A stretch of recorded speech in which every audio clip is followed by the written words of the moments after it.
வாழ்க அறிவோம் நன்றாக குருவே வழித்துணை அறிவோம் நன்றாக குருவே வழித்துணை அறின்னு சொன்னாரே நம்மதோர முந்தி முந்தி வரும் முக்கண்ணனார் மகன்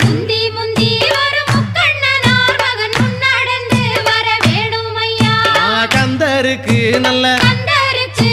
முன்பிறந்த எங்கள் கந்தருக்கு நல்ல முன்பிறந்த எங்கள் கணபதியாரே முன்னடவாய் ஐந்து கரத்தோனே ஆனை முகத்தோனே